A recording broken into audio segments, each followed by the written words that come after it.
दिलचस्प होता है और सोचने के लिए प्रेरित करता है। प्रश्न ऐसा, ये अच्छे प्रश्न के एक विशेषता है। प्रश्न जो पहला प्रश्न है वो कितना दिलचस्प था। सूरदास किसके भक्त थे? क्या लगता है आपको, कितना दिलचस्प था वो? जबकि जो कमलदीप जी जो प्रश्न बता रहे थे उसमें रुचि आती है आपको ये जानने में कि हाँ, कवि क्या सोच रहा था, कवि का भाव क्या था। कविता में ये बात तो बहुत महत्वपूर्ण होती है ना कि हम कविता कब लिखने बैठते हैं। हम ऐसे तो जिनमें आप लोगों में से अगर कोई भी लोग कविता लिखते हैं तो आपको पता होगा कि जब अचानक हमारे मन में कुछ बहुत ज्यादा भावनाएं आती हैं, कुछ बहुत ज्यादा ऐसी चीज होती है जो हम किसी के साथ साझा करना चाहते हैं, किसी को बताना चाहते हैं, तो हम क्या करते हैं, हम उसके बारे में एक कविता लिखते हैं। तो ये कविता का वो है, कविता की ये विशेषता है कि कवि क्या कहना चाह रहा है, कवि अपने भाव कैसे व्यक्त कर रहा है, कवि ने क्या अनुभव किया। तो ये सब बातें महत्वपूर्ण हो सकती हैं कविता से रिलेटेड। तो उसके बारे में पढ़ते हैं तो जरा दिलचस्पी आती है कि कवि ने उसको किस दृष्टिकोण से देखा। खैर, तो हम इस बात पे वापस आते हैं।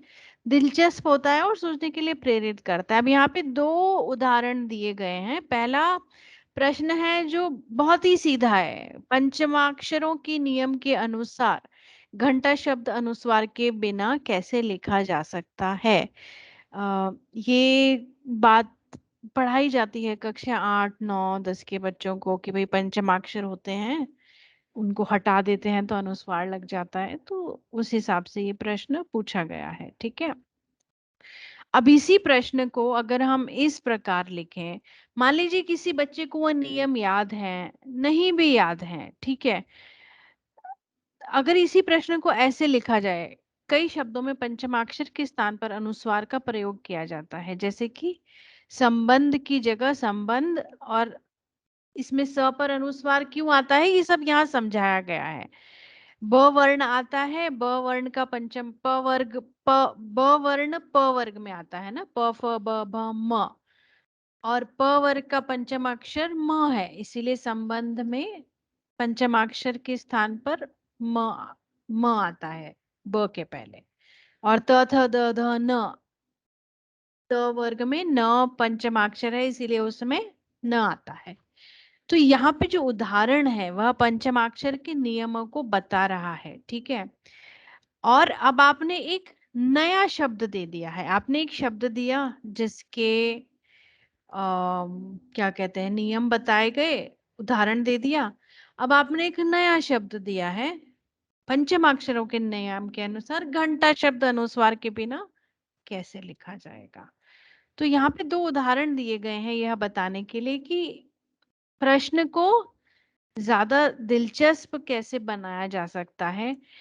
यह पढ़ के आपको क्या लगता है, बच्चों को ज्यादा रुचि आएगी ये समझने में कि पंचमाक्षर को का क्या नियम है, कैसे प्रयोग में आते हैं? क्या विचार हैं आपके इस इन दोनों प्रश्नों के बीच में? बताएं सर, किन्होंने नहीं बोला है अभी कुछ देर से वह बताएं। धीरज सर, हेमेंद्र सर।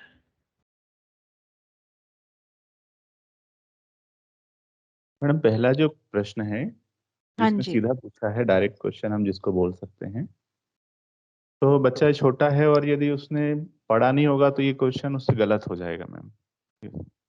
लेकिन ये यदि दूसरा क्वेश्चन जिस प्रकार से बनाया गया है, जिसमें हम रुचि की बात करें कि रुचि जगाने वाला है, प्रेरित करने वाला है, यदि बच्चा कुछ जानता भी नहीं है और उस आयु वर्ग का है, तो वो इस नियम को पढ़कर ये प्रश्न का उत्तर सही दे सकता है मैम। तो यहाँ ये प्रेरित करने वाला भी हो गया, रुचिकर भी हो गया, और ये वो सही भी करेगा मैम।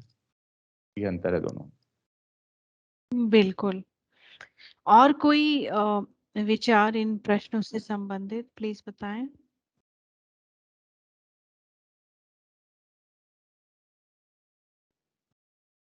देखिए आप लोग मैम जितना हाँ हाँ जी, बताइए बताइए सर, बताइए। मैम जैसा कमलदीप सर ने बताया कि जो बच्चा है आयु या वो कौन सी क्लास का है उस पर बहुत कुछ डिपेंड करता है। यदि उसे नियम जानकारी है तो वो सीधे सीधे एक सटीक आंसर लिख, एक छोटे प्रश्न के हिसाब से सटीक आंसर ढूंढ लेगा। लेकिन यदि उसका स्तर नहीं है या उस क्लास में उतना बताया नहीं गया तो फिर उसके हिसाब से दूसरा प्रश्न ज्यादा उचित रहेगा। हाँ, ये बात सही है। और कोई पॉइंट आपको सूझ रहा है इससे संबंधित? पहले प्रश्न में क्या संभावनाएं हैं? मैडम ये नियम पता है तो बड़ा अच्छा प्रश्न है उसके लिए। ज्यादा सोचना नहीं, उसको नियम पता है वो कर देगा, उस हिसाब से ठीक है। अब दूसरे वाला भी जो प्रश्न दूसरा जो है, यदि वो समझता भी है लेकिन उसमें जैसे वर्ग की बात कर रही है यहाँ पर, और यहाँ पर क वर्ग वाला शब्द पूछा अपन ने, तो वो संबंध तो स्थापित कर ही नहीं पाएगा वो। किसमें सर? हमने हम किया कि जैसे कई शब्दों में पंचमाक्षर के स्तर पर अनुस्वार का प्रयोग किया जाता है जैसे संबंध में, तो यहाँ पर जो प्रश्न पूछा है संबंध के अतिरिक्त जो घंटा पूछा है उसमें क शब्द क वर्ग वाला शब्द क वाला आ रहा है, तो संबंध स्थापित हो नहीं रहा उसके साथ। तो यदि उसको जानकारी नहीं है तब भी वो इस प्रश्न को सही नहीं कर पाएगा। मतलब मुद्दे की बात है कि बच्चे को जानकारी होगी तो उसके लिए पहला प्रश्न एकदम सटीक, वो एकदम झट से कर लेगा। और यदि उसको जानकारी नहीं होगी देन वो संबंध वाला भी वो संबंध वाला शब्द को देखकर भी संबंध स्थापित करना चाहेगा तो घंटा शब्द को वो नहीं समझ पाएगा। अच्छा, तो आप कह रहे हैं कि तो हाँ, तो आप ये कहना चाह रहे हैं कि इस प्रश्न में जो भी व्याख्या दी गई है वो अधूरी है, मतलब उसमें सारे वर्ग के बारे में बताया जाना चाहिए तभी वो दे पाएंगे उत्तर, इस तरह से आप कह रहे हैं? नहीं, सारे वर्ग का दे देंगे तो मैडम बहुत सरल हो जाएगा वो तो। बिल्कुल। तो इसमें अगर इसी प्रश्न जो आप कह रहे हैं ना कि यह उदाहरण देकर भी वे उत्तर नहीं दे पाएंगे, तो इस प्रश्न में क्या सुधार करने की आवश्यकता है, मैं ये आपसे जानना चाह रही हूँ। जैसे ये ट वर्ग में आ रहा, सॉरी ट वर्ग वाला है, तो ट वर्ग का कोई और शब्द अपन दे दें या ठीक है। ड दे दें, जैसे डंडा, कि इसके स्थान पर डंडा लिखा जाता है तो फिर इसमें क्या आएगा इस तरह से, तो उसके लिए सरल बन जाएगा वो।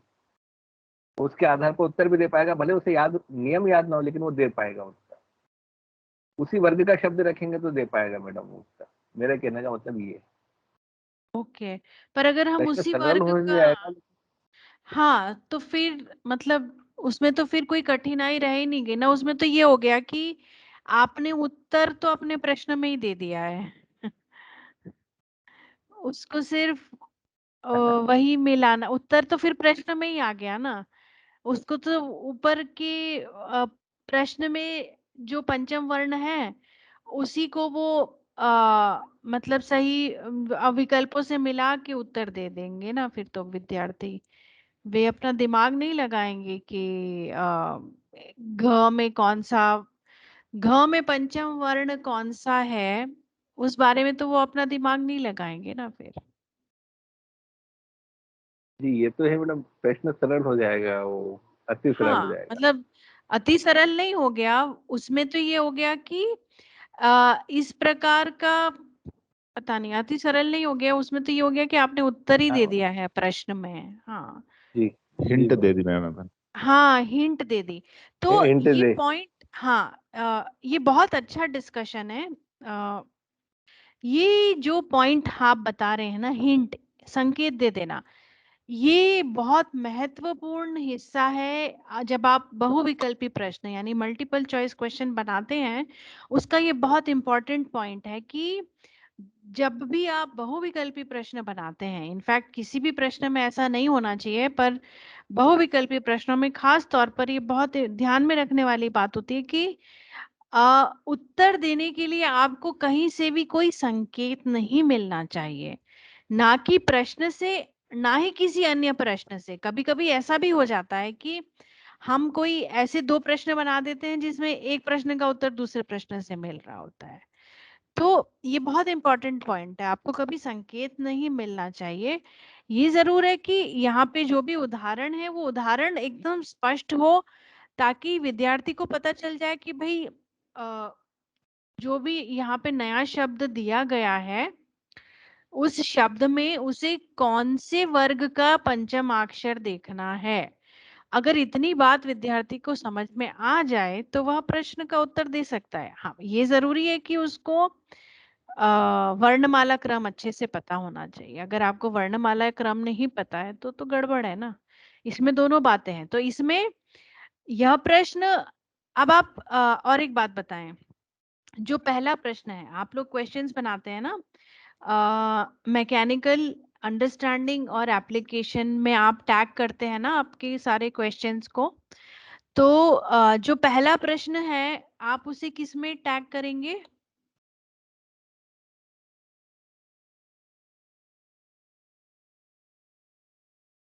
बताएं सर।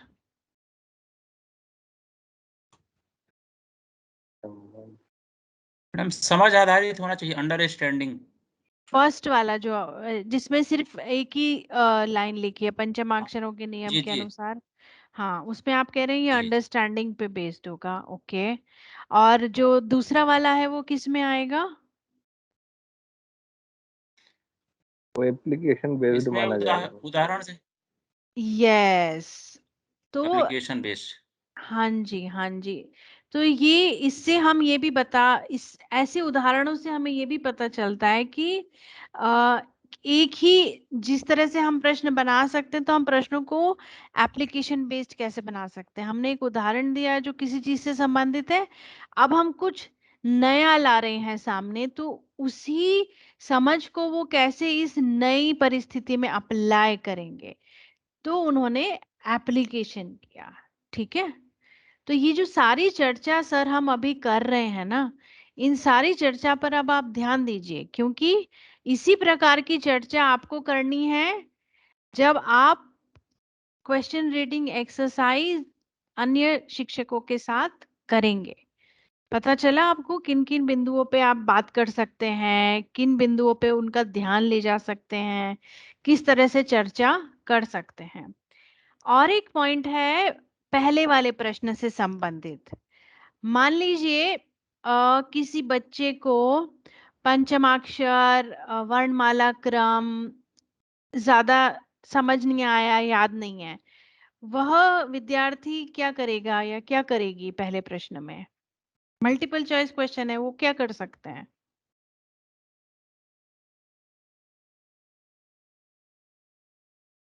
क्या करेंगे वे?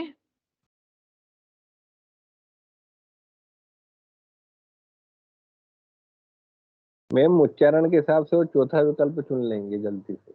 वेरी गुड, बहुत बढ़िया पॉइंट बताया धीरज सर आपने, कि आमतौर पर क्या धारणा होती है कि जहाँ पे न नहीं लिखना है हमें आधा, वहां पे हम अनुस्वार लगा देते हैं। ठीक है, आम धारणा ये होती है। ठीक है ना।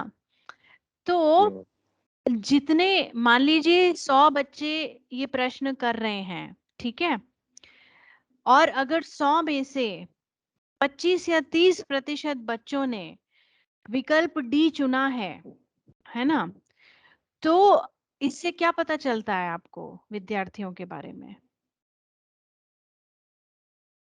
क्या पता चलता है आपको विद्यार्थियों के बारे में इससे?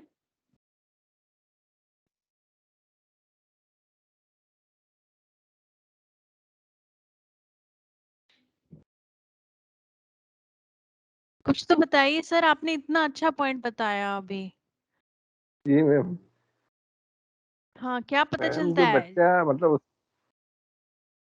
जितने भी वो विद्यार्थियों मैम ने मतलब हाँ डी चुना है, उनके बारे में हमें क्या पता चल रहा है?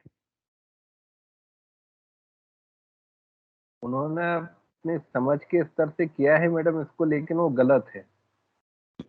कर तो दिया है लेकिन वो गलत है।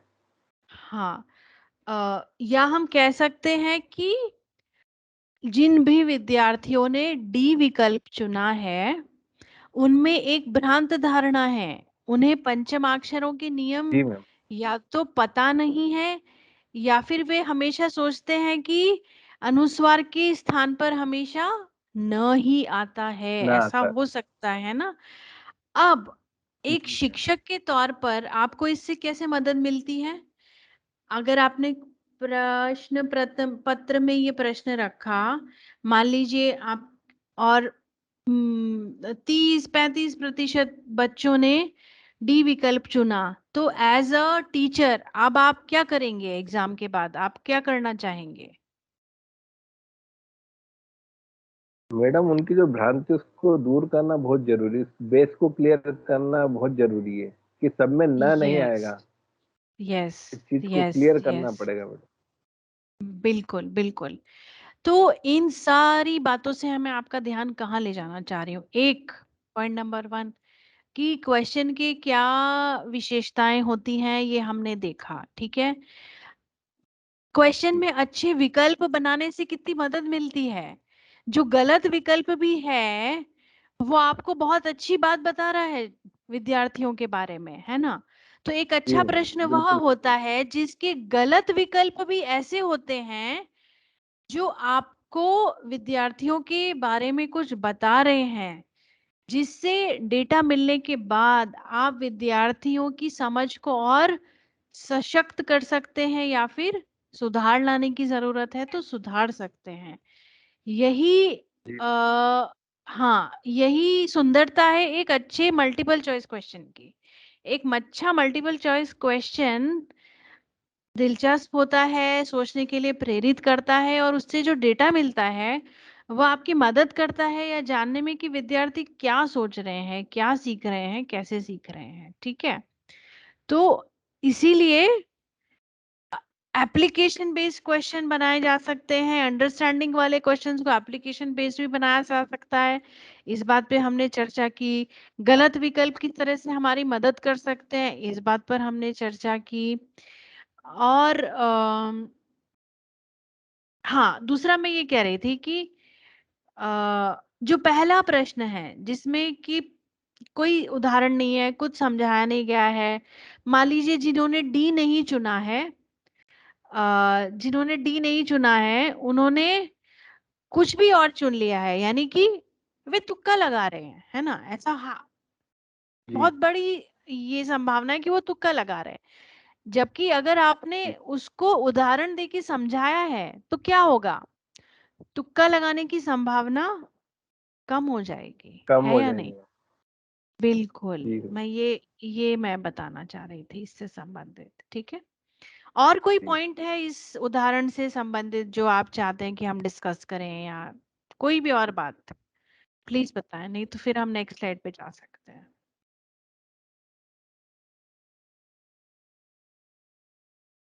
Okay.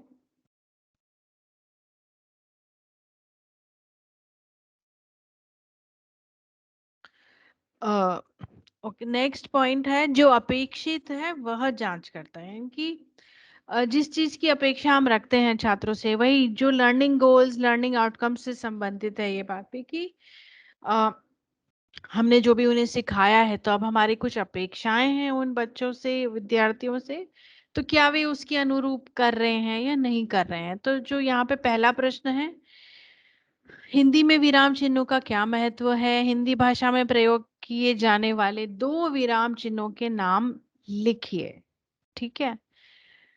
और इसके बजाय कोई ऐसा प्रश्न, निम्नलिखित वाक्य में सही प्रकार से विराम चिन्हों के का प्रयोग कीजिए, ठीक है।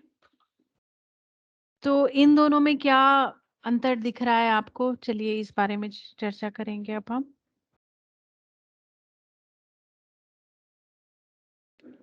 बताएं सर, चलिए चलिए, आप बहुत अच्छे अच्छे पॉइंट्स बता रहे हैं। हाँ जी। तो मैं फिर यहाँ से रिपीट करूँ कि जो भी ये कार्यशाला हो रही है इसमें आप लोगों ने जो समझ लिया वो तो समझ लिया, बट आपको किस तरीके से आगे समझाना है वो यहाँ पर करना पड़ेगा अपन को।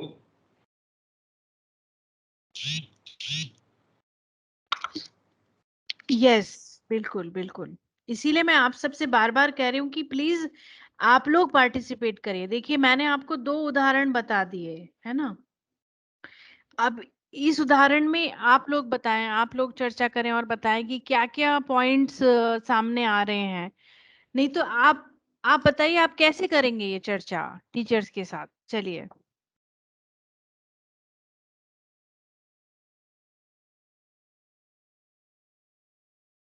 हाँ जी मैम धीरज सर। जैसे जो पहला प्रश्न है तो रोट लर्निंग वाला हो गया है एक तरह से, कि बस बच्चों को याद होना चाहिए महत्व क्या है, लेकिन उसका महत्व जब तक वो भाषा में उसका प्रयोग नहीं करेगा उसकी सार्थकता नहीं रहेगी। इस दृष्टि से जो दूसरा प्रश्न है वो उसको सिखाने की दृष्टि से बहुत अच्छा है। केवल तो विराम चिन्हों के वो नाम लिख देगा, उससे वो जो अपना उद्देश्य है वो सिद्ध नहीं होगा। बिल्कुल, उससे ये सिद्ध नहीं होगा कि उनको विराम चिन्हों का महत्व और प्रयोग कैसे किया जाता है ये हमने पूछा है प्रश्न में, पर इससे ये पता नहीं चल रहा है कि क्या उन्होंने उस महत्व और प्रयोग को समझा है कि नहीं समझा है ना? समझा पहले कि नहीं वाले समझा? जी प्रश्न मैम। में। हाँ, क्योंकि वो थियोरेटिकल है, उसमें केवल वो लिख रहे हैं कि हाँ ऐसा है, अल्प विराम होता है, पूर्ण विराम होता है, और इसमें लिखा है 2 विराम चिन्ह। अगर उन्होंने सिर्फ अल्प विराम पूर्ण विराम भी बता दिया तो उनका काम हो गया। अल्प विराम पूर्ण विराम तो वे कक्षा 4 से सीख रहे हैं ना, पहले भी जी सीख रहे मैम। होंगे, सबको पता होता है। और हम यहाँ पे कक्षा 10 की बात कर रहे हैं, तो अब कक्षा जी 10 से क्या अपेक्षाएं हैं, कक्षा 10 में क्या अपेक्षा है किसी विद्यार्थी से, उस बात पर भी ध्यान देना है ना? जी मैम। जी और और क्या है इसमें बातें, प्लीज बताइए।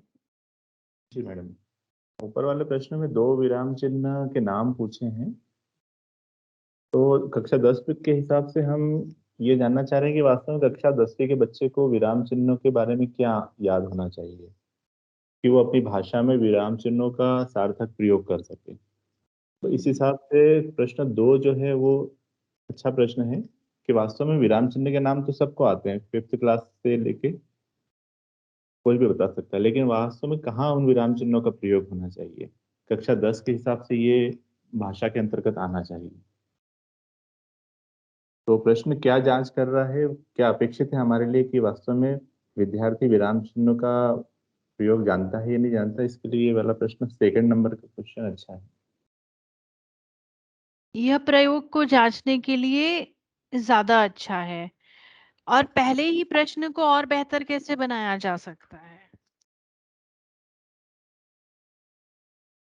यदि हमने 2 विराम चिन्ह पूछे हैं तो 2 विराम चिन्हों का प्रयोग हम पूछ सकते हैं कि इनका वाक्य में कहाँ पर प्रयोग होगा, करके बताएं, इस प्रकार हाँ लगा वो के पूछा बताएं, जा। इस्तेमाल करके बताएं, ये हम पूछ हाँ, सकते हैं। उदाहरण पूछे जा सकते जी, हैं उदाहरण। उनसे, तो कम से कम वो, अगर मान लीजिए, क्योंकि हर बार अगर मल्टीपल चॉइस ना भी हो तो फिर अ, जहाँ पे लिखित वाले होते हैं तो उसमें उदाहरण पूछे जा सकते हैं, जिससे ज्यादा वो थोड़ा सा एप्लीकेशन बेस्ड बनाया जा सकता है उसे। ठीक है, और कोई पॉइंट्स इन क्वेश्चन से रिलेटेड? प्लीज आप लोगों को ये सारे पॉइंट्स बताने हैं जो मैं बता रही हूँ यहाँ पे, ये सारे पॉइंट्स अब आप लोगों को बताने हैं प्लीज। जो दूसरा वाला प्रश्न है उसके विकल्प देखिए, क्या ठीक है, मतलब विकल्प कैसे हैं, सही विकल्प गलत विकल्प किस तरह के हैं, इन सब बातों पर अब आपका ध्यान जाना चाहिए। क्या कुछ ऐसा है कि विकल्प को सुधारा जा सकता है? ये मल्टीपल चॉइस क्वेश्चन में तो ये बहुत जरूरी है ना। अभी हमने पिछले उदाहरण में ही देखा था कि घंटा में जहाँ पे घ और आधा न लिखा है, वह विकल्प कितना उपयोगी है गलत विकल्प होते हुए भी, है ना? तो इन विकल्पों पर जरा ध्यान दीजिए, ये कैसे हैं?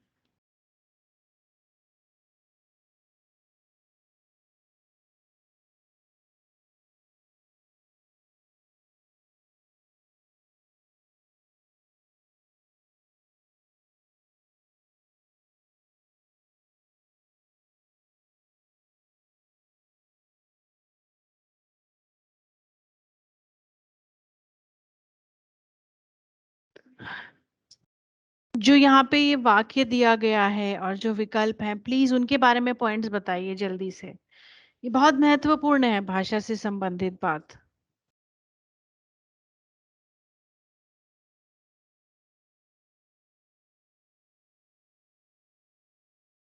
चलिए बताइए सर, हमें आगे भी बढ़ना है। महेंद्र सर, हाँ महेंद्र सर, वेरी गुड, बताएं। जी मैडम, इसमें चारों विकल्प जो हैं, चारों विकल्पों में डबल अवतरण चिन्ह का प्रयोग हुआ है, इन्वर्टेड कामा का डबल। हम्म। और मेरा ये मानना है कि डबल उद्धरण चिन्ह का प्रयोग तब होना चाहिए जब किसी महान व्यक्तित्व के हुबहू विचार हों। और तो ये विकल्पों में जो डबल, पूरे में चारों में डबल लगा है, ये हमारे हिसाब से अवतरण चिन्ह के हिसाब से गलत है। ये ओके। यहाँ होना चाहिए, जैसे मैं समझ गया, यहाँ अल्प विराम होना चाहिए। लड़के ने, या कि फिर वो होना चाहिए, निर्देश चिन्ह होना चाहिए, जैसे लाइन, खड़ी लाइन, सीधे। मैं समझ गया, लड़के ने छज्जे की तरफ इशारा करते हुए कहा, यहाँ अल्प विराम होना चाहिए। कृपया यहाँ रुकिए, यहाँ अर्ध विराम होना चाहिए। मैं अभी अपने माता पिता को आपसे मिलने के लिए बुलाता हूँ, यहाँ पूर्ण विराम होना चाहिए। इस हिसाब से सभी में जो डबल उद्धरण चिन्ह लगा हुआ है, ये मेरी समझ से थोड़ा सा व्याकरणिक नियम के अनुसार मुझे नहीं लगता कि सही है।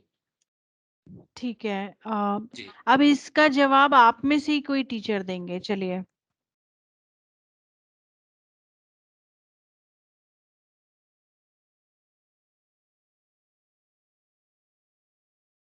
हाँ बताएं, अगर कोई ऐसा है, ऐसी बात है तो आप क्या कहेंगे उसके लिए, प्लीज बताइए।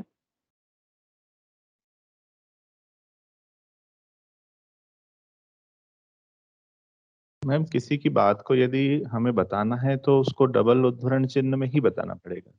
जरूरी नहीं किसी महान व्यक्ति ने कही या नहीं कही है, क्योंकि यहाँ हम बच्चे की बात को वैसी की वैसी लिख रहे हैं, इसलिए इसको डबल उद्धरण चिन्ह में ही लिखना होगा। यस, बिल्कुल सही कहा आपने। इसमें किसी व्यक्ति महान होना न होना आवश्यक नहीं है, जिसको हम बोलते हैं ना डायरेक्ट स्पीच, यानी कि जो बात किसी ने बताई है और उसको वैसे का वैसा लिखा जा रहा है, मतलब प्रत्यक्ष जो कथन होता है ना, तो वह हमेशा दोहरे उद्धरण चिन्ह में ही आता है, उसमें एकल उद्धरण चिन्ह नहीं होता है। ठीक है, तो ये कमलदीप जी की बात सही है। यह तो एक बात हुई इसमें कि उद्धरण चिन्ह किस किस प्रकार का आना चाहिए। और हाँ, मेरे ख्याल से इसमें करेक्ट आंसर कौन सा है, लड़के ने कहा कृपया यहाँ रुकिए, मैं, हाँ, आई थिंक करेक्ट आंसर क्या है इसमें? मैडम बी लग रहा है। क्या लग रहा है? डी? बी बी बी लग रहा बी है? होगा। ओके, और सी?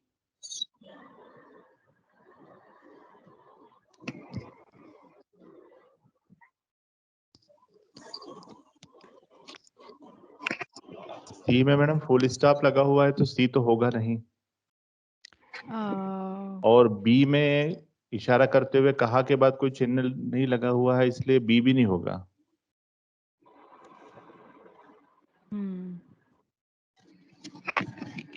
डी हो सकता है जो मैम। डी हाँ। वाले में मैं समझ गया को डबल हाँ। कोमा लगाकर और फिर आगे की तरफ होगा तो ये ठीक हो जाएगा, यस। हाँ हाँ जहाँ तक मैं हाँ। सोचता हूँ। डी वाला ऑप्शन है मैम, इसको जैसे डबल कोमा, ये इसको क्या कहते हैं, मतलब उद्धरण चिन्ह ये दो तरह का होता है मैडम। जब किसी पंक्ति में कोई शब्द विशेष आता है तब एकल उद्धरण चिन्ह का प्रयोग होता है, लेकिन जब भी कोई कथन होगा तो उसमें डबल उद्धरण चिन्ह आएगा। तो मैं समझ यस। गया यहाँ तक डबल उद्धरण चिन्ह आएगा, उसके बाद कोमा आएगा, तो ये डी में आया है। लड़के ने छज्जे की तरफ इशारा करते हुए कहा, यहाँ पर अर्धविराम आया, वो भी ठीक है, कृपया यहाँ रुकिए, मैं अभी अपने माता पिता को आपसे मिलने के लिए बुलाता हूँ, ये यहाँ तक ठीक है। लेकिन जहां तक मैं सोचता हूँ मैडम, डी में मैं समझ गया इसको के बाद का, ये मतलब गया के बाद यहाँ पर वो डबल वो उद्धरण चिन्ह बंद हो आना जाना चाहिए। चाहिए यहाँ पे। हाँ जी, हाँ जी, जी। ऐसा मैं ल- सोचता हूँ। हाँ हाँ, मैं समझ बिल्कुल। गया, मैं उद्धरण चिन्ह बंद होगा और उसके बाद कृपया यहाँ रुकिए, इशारा, यहाँ पर भी ये बात उद्धरण चिन्ह में ही आएगी। हाँ हाँ, तो ये बी और सी दोनों में, ए और डी गलत है ना, और बी और सी दोनों में ये आया है, पर आपको लग रहा है कि सी सही नहीं है क्योंकि सी क्यों सही नहीं है?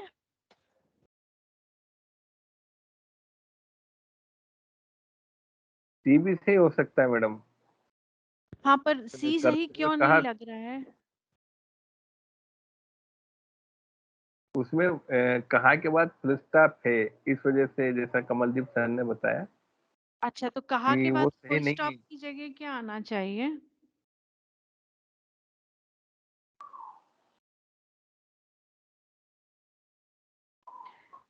अल्प कहा विराम के आना चाहिए, या तो अल्प विराम आना चाहिए मैम, ओके, यदि माना।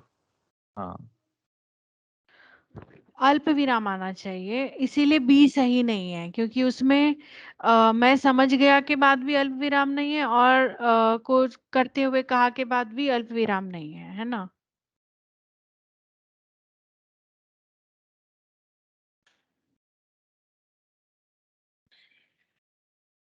सी भी सही हो सकता है।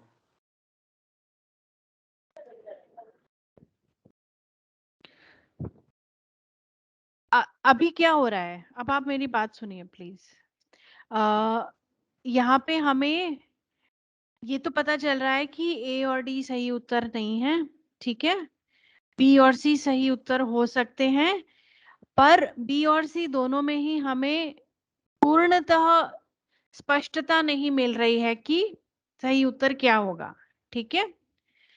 तो ठीक। ये दूसरी बात है, और ये और एक बात है बहुविकल्पी प्रश्न से संबंधित, क्या एक ही सही उत्तर होना चाहिए और वो पूरी तरह सही होना चाहिए, ये बहुत ज्यादा जरूरी है, ठीक है।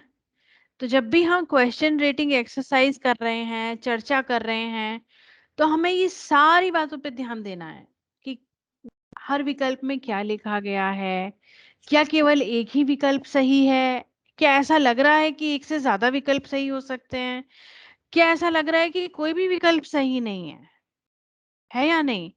ये सारी बातें एक अच्छे प्रश्न से संबंधित हैं। एक ही सही विकल्प होना चाहिए, दो सही विकल्प नहीं होने चाहिए, कोई भी विकल्प सही नहीं हो ऐसा भी नहीं होना चाहिए। ये सारी बातें अच्छे प्रश्न बनाने से संबंधित हैं। जो भी आप क्वेश्चन रेटिंग एक्सरसाइज में चर्चा करेंगे, ये सारी बातें उसमें आनी चाहिए। और एक बात यहाँ पे क्या है, ये जो क्वेश्चन 2 में यहाँ पे ये जो वाक्य दिया गया है, जो वाक्य दिए गए हैं, ज्यादा वाक्य हैं इसमें, मैं समझ गया, लड़के ने छज्जे की तरफ इशारा करते हुए कहा, कृपया यहाँ रुकिए, मैं अभी अपने माता पिता को आपसे मिलने के लिए बुलाता हूँ, ठीक है। इसमें इस ये जो वाक्यों का चयन है, ये कैसा लगा आपको?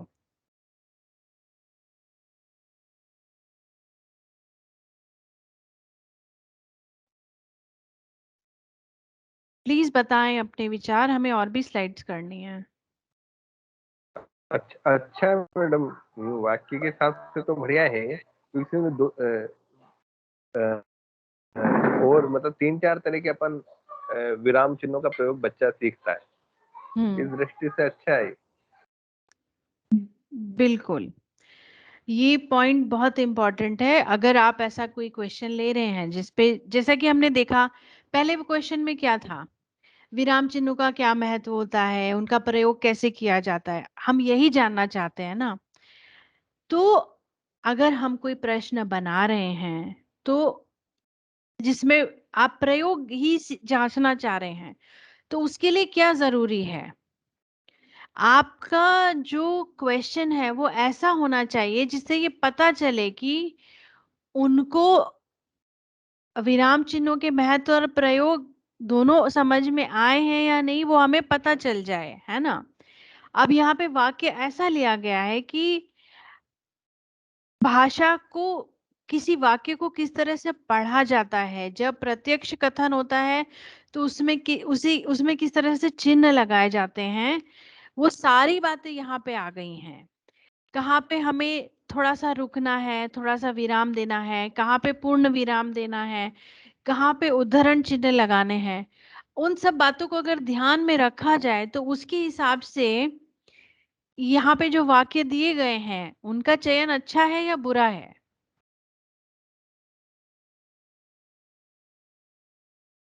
कैसा है उसके हिसाब से इसका चयन, प्लीज बताएं।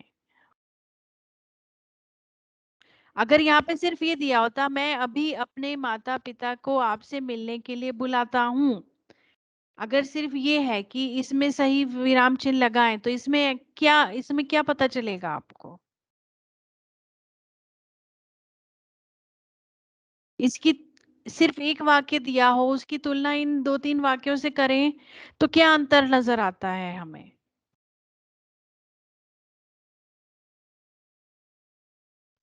जी मैम, विराम चिन्हों के उपयोग की हम बात कर रहे हैं, तो यदि ये वाले विकल्प हैं तो यहाँ पर हम ये जान सकते हैं जो हमारा परीक्षण उद्देश्य होगा कि विद्यार्थी विराम चिन्हों के प्रयोग को कितना जानते हैं या समझते हैं। तो इन विकल्पों के माध्यम से ज्यादा विराम चिन्हों के हम उपयोग को जान सकते हैं कि हाँ, वो उद्धरण चिन्ह का प्रयोग कहाँ होगा, अल्प विराम का प्रयोग कहाँ होगा, पूर्ण विराम का प्रयोग कहाँ होता है, ये इसको जानकारी में है। तो उस हिसाब से ये प्रश्न में दिए गए विकल्प अच्छे हैं मैम। हाँ, यानी कि हम ये कह सकते हैं, थैंक यू कमलदीप जी, तो हम ये कह सकते हैं कि जो वाक्यों का चयन है वो अच्छा है, कक्षा 10 के अनुरूप है ना, कक्षा 10 के लिए उपयुक्त है ये। आप इतना सरल नहीं दे सकते जिसमें केवल पूर्ण विराम लगेगा या जिसमें केवल अल्प विराम और पूर्ण विराम लगेंगे। आप ऐसा ऐसा प्रश्न ऐसे वाक्य देने के बजाय आप ऐसे वाक्य देंगे जिसमें ज्यादा से ज्यादा विराम चिन्हों का प्रयोग करना पड़े। ये एक बात। ये और एक बात है जो आप इस तरह की क्वेश्चन डिस्कशन में कर सकते हैं। आया समझ में मैं किस बात पे आपको ध्यान ले जाना चाह रही थी? ठीक है, चलिए नेक्स्ट स्लाइड पे जाएंगे। आयु के अनुसार उपयुक्त, ये तो जल्दी से हो जाएगा। जैसे हम अभी तक चर्चा कर रहे थे कि वहां पे जो वाक्य दिए गए थे वो कक्षा 10 के लिए एकदम सही हैं, 2-3 वाक्य हैं। अ, सोचने के लिए जो विद्यार्थी हैं उनको दिलचस्पी आएगी, वो सोचेंगे, वो अपना दिमाग लगाएंगे उस प्रश्न में, और इसीलिए वह उस आयु के लिए उपयुक्त है। अब यहाँ पे देखिए ये प्रश्न, आज कोई बाहर से घर में आया है, इस वाक्य में सर्वनाम चुनिए। आज आया घर कोई, क्या है इसमें करेक्ट आंसर? क्वेश्चन 4 में, पहले वाले में। पहले वाले मैडम है कोई। यस, कोई। पता, तुरंत पता चल गया। क्लास 10 के बच्चों को ऐसा सर्वनाम पहचानने में कितनी देर लगेगी? 1 सेकेंड, है या नहीं? अगर बच्चे को ठीक से पता है, जो मतलब कोई एवरेज परफॉर्मर भी है क्लास में, इवन जो थोड़े से लो स्कोरर भी हैं, उनके लिए भी सिंपल है तुरंत। क्यों? क्योंकि वाक्य में एक ही सर्वनाम है वैसे भी, और इसमें फटाफट आपको उत्तर मिल गया है।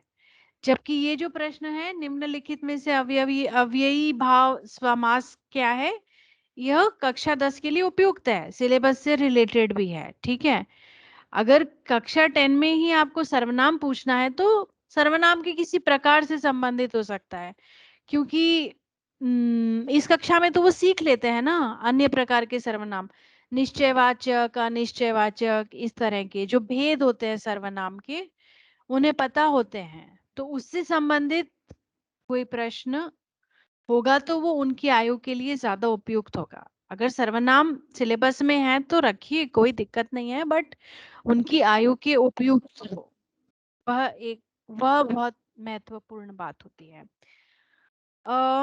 प्रश्न 4 में यहीं पे जो पहला वाला प्रश्न है, आज कोई बाहर से घर में आया है, इसकी विकल्प जो लिखे हुए हैं, इसमें किसी बात पर आपका ध्यान जा रहा है?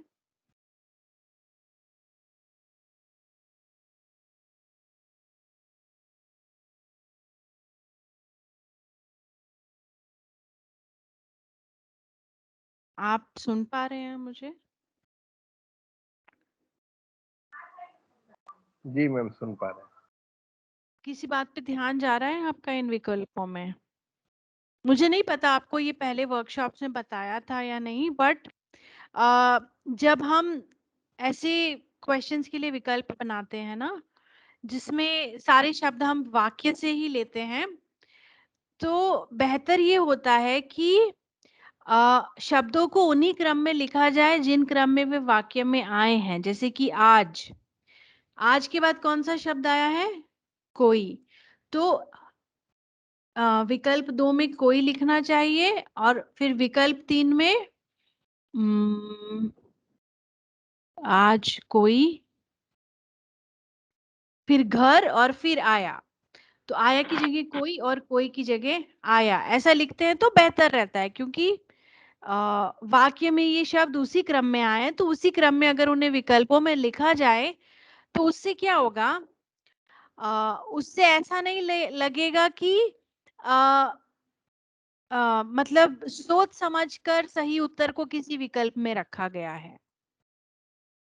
आया समझ में? जैसे अभी सोच समझकर विकल्प 4 में कोई को लिखा गया है ना, जबकि जिस क्रम में शब्द आए हैं उसी में लिखते हैं, तो अ, वो वाली उस बात को हम, मतलब उस बात, फिर विद्यार्थियों का इस बात पे ध्यान नहीं जाता कि हो सकता है कि सारे सही उत्तर डी में हैं, हो सकता है कि सारे सही उत्तर सी में हैं। ऐसा सोचने लगते हैं ना बच्चे, जब मल्टीपल चॉइस क्वेश्चन होते हैं, बहुविकल्पी प्रश्न होते हैं, तो कई बार बच्चे ऐसा सोचने लगते हैं कि अरे, वो अपने आप ही पैटर्न ढूंढने लगते हैं कि ज्यादातर सही विकल्प डी में है, ज्यादातर सही विकल्प इसमें है। तो जब हम क्वेश्चन को इस तरह से बनाते हैं, तो ये जो तुक्का लगाने वाला जो होता है ना, एक अंदर की वो चला जाता है। आपको ये पॉइंट समझ में आया जो मैं बता रही थी? प्लीज कोई जवाब दें अगर नहीं यस समझ में मैम। आया हो तो। हाँ, जी हाँ मैम, मतलब समझ में आया। विद्यार्थी यदि विद्यार्थी ये ना तुक्का समझ लें कि लगाएगा तो यस का अलग से लिखा है, तो तुक्का में कोई में आ जाएगा वो आंसर। हाँ, हाँ, बिल्कुल। जबकि अगर हम इस तरह से हमारे विकल्प लिखने जाए कि ये इसी क्रम में आए हैं, तो वो तुक्का लगाने वाली बात थोड़ी कम हो जाती है।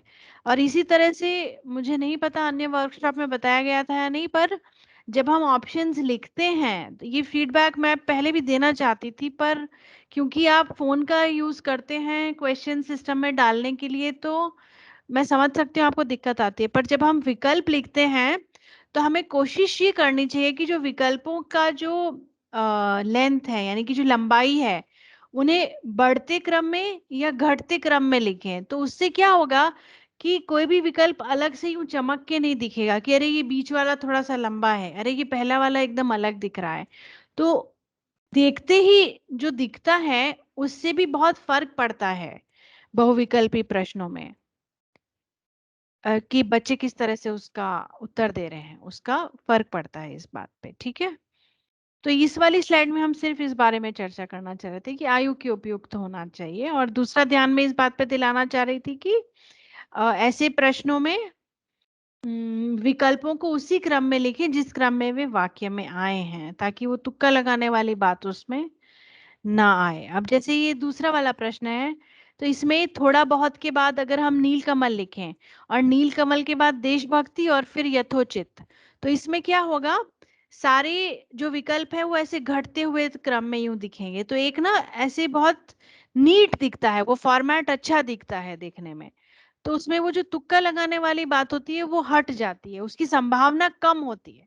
देखिए, बिल्कुल तो वो हट नहीं सकती है मल्टीपल चॉइस में, पर संभावना कम करने के लिए हम जो भी कर सकते हैं वो करना चाहिए।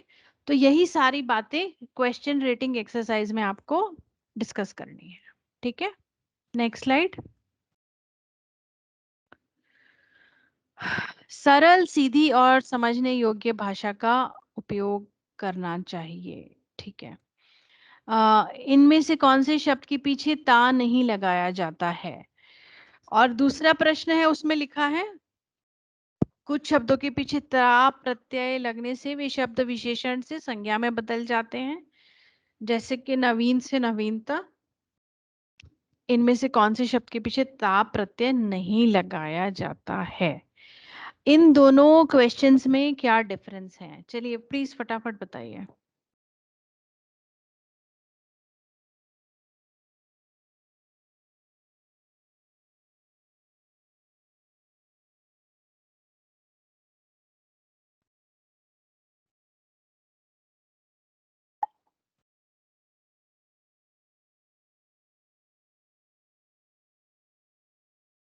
चलिए सर, हमारे पास आधा घंटा है, हमें खत्म भी करना है ये।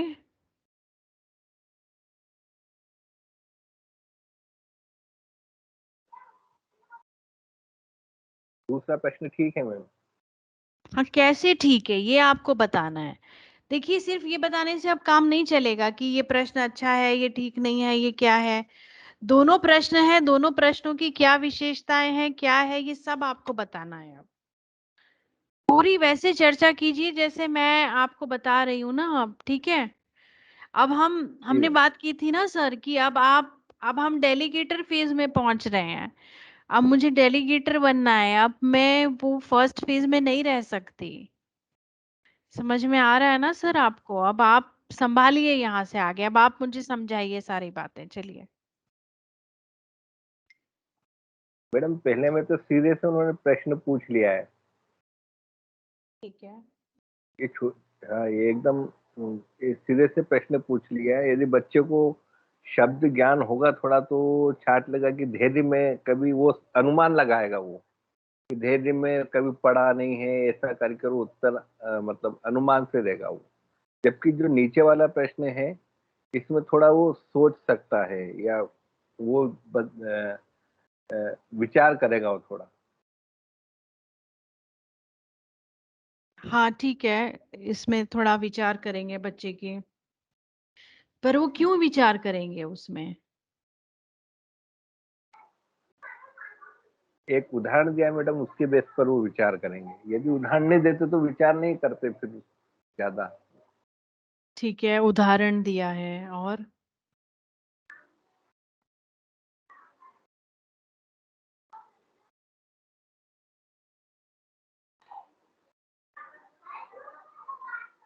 ये जो यहाँ पे हमने नीचे भी लिखा है ना, हालांकि प्रश्न एक का निर्धारण काफी सरल और संक्षिप्त है, परंतु यह बहुत अस्पष्ट है। यह अस्पष्ट क्यों है, पहला वाला ये बताइए।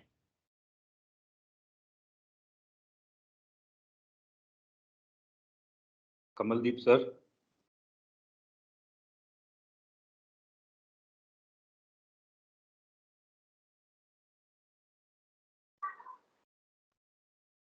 जी, इसमें आगे लिखा हुआ है कि कोई दिशा प्रदान नहीं करता, अर्थात बच्चा ये नहीं जानता है कि ताक प्रत्यय को प्रयोग कैसे करना है। उसको कोई दिशा नहीं है कि अस्पष्ट प्रश्न है कि इसमें प्रत्यय जोड़ना है, उसको विशेषण से संज्ञा बनाना है, ये स्पष्ट नहीं हो पा रहा है। लेकिन दूसरे वाले प्रश्न में स्पष्ट हो पा रहा है उसे कि इसको प्रत्यय का प्रयोग कहाँ नहीं किया जाएगा। यस, जो पहला प्रश्न है उसमें अपने आप में एज सच कोई प्रॉब्लम नहीं है। बस ये है कि उसका उद्देश्य ही समझ में नहीं आ रहा है कि ये क्यों पूछा जा रहा है। आप जबकि जो दूसरा प्रश्न है उसमें उसका उद्देश्य समझ में आ रहा है। हमें ये जानना है कि कुछ शब्दों से ये बनाने के लिए प्रत्यय लगाए जाते हैं और कुछ में नहीं लगाए जाते हैं, तो इनमें से किसमें लगाया जाता है। तो इसमें ज्यादा स्पष्ट है। प्रश्न पूछने का जो उद्देश्य है वह दूसरे वाले में ज्यादा स्पष्ट है। ये जी डिफरेंस मैम। है। ठीक है। और एक मिनट, पहले वाली स्लाइड पे वापस जाएंगे। हाँ, यहाँ पे मैं क्विकली करूंगी कि ये जो सारे ऑप्शन देख रहे हैं आप, धैर्य, वीर, सुंदर, उदार, इनको देख के आपको क्या लग रहा है? मैडम जैसा आपने पहले प्रश्न में बताया था, इसके पहले में जो क्रम है उनका, जैसे उनकी लेंथ वाली जो बात आपने बताई थी एकदम सटीक बैठ रही है। Yes, yes, very good observation sir, thank you. हमने इन्हें एक क्रम से लगाने की कोशिश की है, हालांकि वीर को धैर्य से पहले भी लिख सकते हैं। तो इस तरह से आप अपने ऑप्शंस को जमा के लिख सकते हैं। दूसरी बात कौन सी है, लगभग समान लंबाई है। जी जैसे कि दो शब्द आप देख रहे हैं, दो अक्षरों वाले हैं, तो अन्य दो तीन अक्षरों वाले हैं। कोई भी शब्द अलग से एकदम बड़ा, एकदम छोटा इस तरह से नहीं लग रहा है। जब कोई भी विकल्प अचानक से स्टैंड आउट करता है ना, अचानक से दूर से चमक रहा होता है ना, तो वो ज्यादा ध्यान आकर्षित करता है विद्यार्थियों का। उससे कई विद्यार्थी ऐसे ही अटकल लगा सकते हैं कि शायद ये गलत है, शायद ये सही है।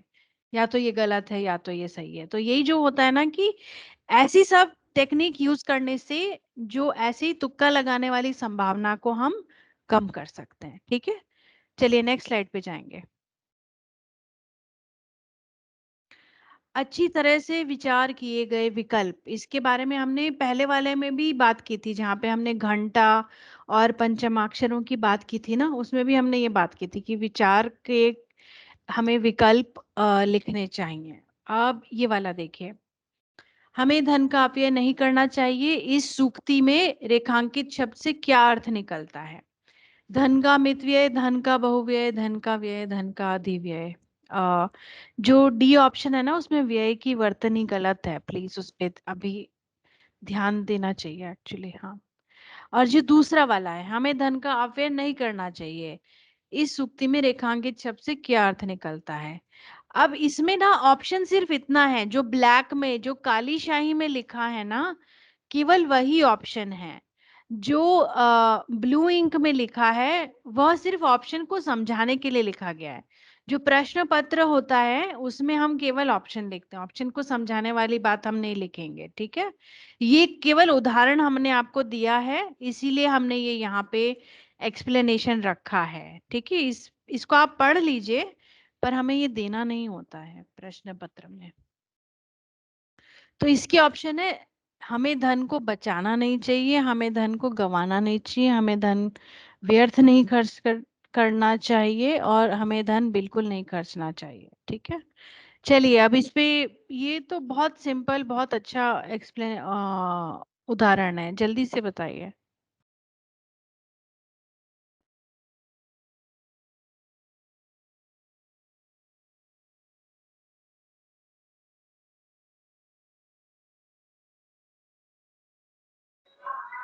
मैंने पहले क्वेश्चन में जो ऑप्शन दिए हुए हैं, धन का मितव्यय, और पहले क्वेश्चन में एक शब्द आया है अपव्यय, तो अपव्यय और मितव्यय, बाकी धन का बहुव्यय और धन का व्यय, ये तो होता ही नहीं है मैम, मतलब ये गलत जानकारी निरर्थक, है। जी हाँ, निरर्थक शब्द हैं। निरर्थक है।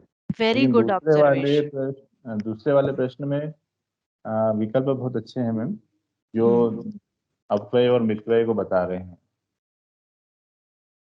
हाँ बिल्कुल, तो ये ऑब्जर्वेशन आपका बहुत अच्छा था कि निरर्थक शब्द यूज किए गए हैं। तो निरर्थक शब्द यूज करने से क्या हो रहा है?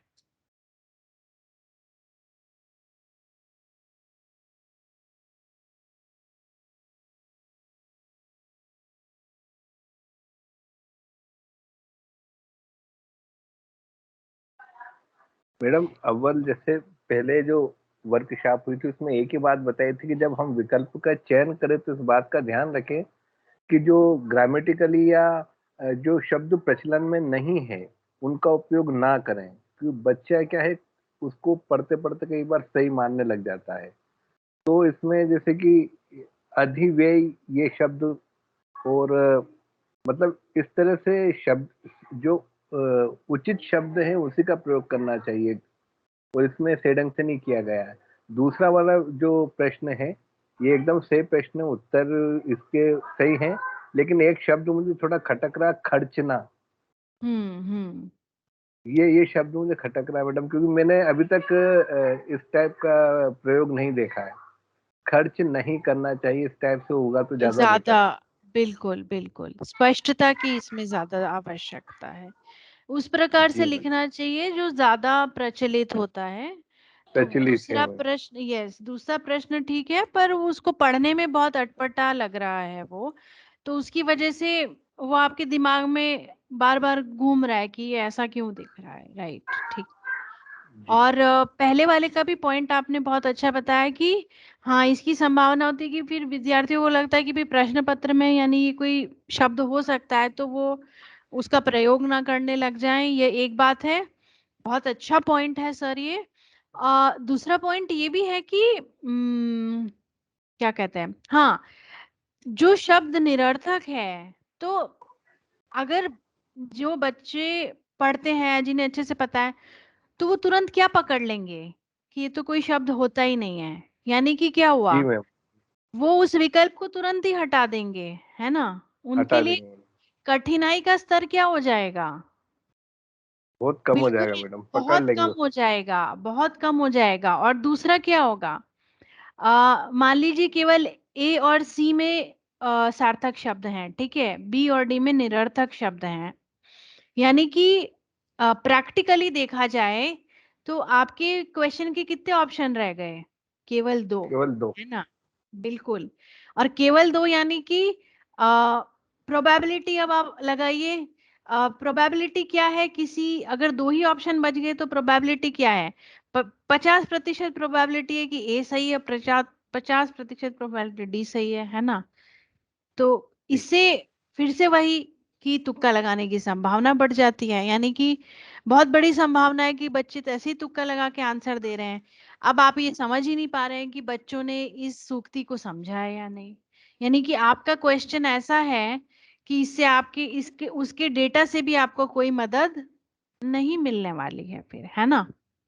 इसीलिए आपके विकल्पों का अच्छी तरह विचार के बनाया जाना बहुत महत्वपूर्ण होता है, ताकि गलत विकल्पों से भी आपको ये पता चल सके कि विद्यार्थी क्या सोच रहे हैं, क्यों सोच रहे हैं। अगर उन्होंने गलत चुना है तो उनको सुधार करने के लिए हम उन्हें क्या बता सकते हैं। आगे आपको ये पॉइंट सबको समझ में? जी। और कोई इस बात से कुछ शेयर करना चाहते हैं इस क्वेश्चन से रिलेटेड तो प्लीज बताएं।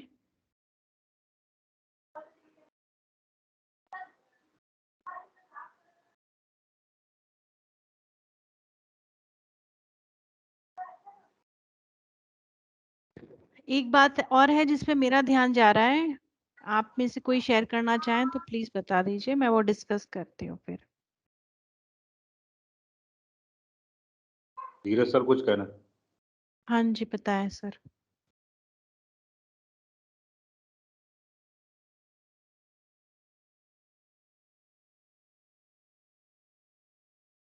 धीरज सर आप कुछ कहना कहना चाह रहे थे? नहीं सर, नहीं, मैं भी पढ़ रहा हूँ सर। ओके। हेमेंद्र सर काफी देर से, एक बार बताएं।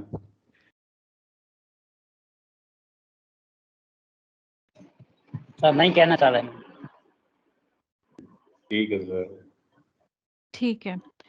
हाँ मैं तो बस ये बताना चाह रही थी कि यहाँ पे जो विकल्प ए बी सी डी लिखे हैं ना, धर्म को नहीं बचाना चाहिए, नहीं गंवाना चाहिए, नहीं व्यर्थ करना चाहिए, बिल्कुल नहीं कर, सारे विकल्पों में नहीं नहीं नहीं आया है ना?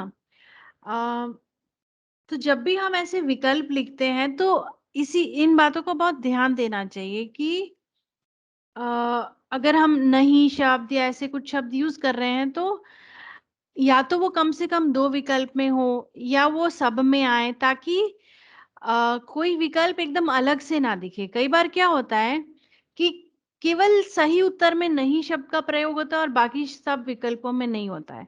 तो उससे क्या होता है कि वो जो सही विकल्प होता है ना वो सामने एकदम दिखाई देने लगता है कि केवल ये बिल्कुल अलग दिख रहा है दूसरों से, तो वो इस तरह से अलग नहीं दिखना चाहिए। ये एक पॉइंट था यहाँ पे, अच्छे प्रश्न में विशेषताओं में ये एक पॉइंट था, ठीक है। और यहाँ पे भी देखिए सारे विकल्पों को घट बढ़ते हुए क्रम में जमाया गया है। ए फिर बी बड़ा है, फिर सी उससे बड़ा है और डी उससे बड़ा है। तो सिस्टम में भी जब आप क्वेश्चंस डालेंगे ना, मैं चाहूंगी कि आप इस तरह से उन्हें वो करें, तो आप देखिए कितना नीट, बहुत अच्छी फॉर्मेटिंग में वो दिखने लगेगा आपका। हो सके तो, मैं समझ सकती हूँ आपके लिमिटेशन, आप फोन का प्रयोग करते हैं, बहुत मुश्किल होता है, पर अगर संभव हो तो इस तरह से अब आप फॉर्मेटिंग पे ध्यान देने लगे। अभी तक तो क्या है कि आप कंटेंट पे ध्यान देते थे कि क्वेश्चन क्या होना चाहिए, विकल्प क्या होना चाहिए। अब आप ये सब बातें अच्छे से समझने लग गए हैं, तो धीरे धीरे अब आपको फॉर्मेटिंग पे भी थोड़ा सा आना पड़ेगा, क्योंकि वो भी एमसीक्यू के लिए इम्पोर्टेंट होती है, ठीक है। चलिए नेक्स्ट स्लाइड। स्पष्ट और बिना गलती के, स्पष्ट होना बहुत जरूरी है। देखिए प्रश्न 10, जीवन का सच क्या है? कितना फिलॉसफी टाइप का क्वेश्चन लग रहा है ना, कि मतलब कोई भी कैसा भी निबंध लिख सकता है इस पे।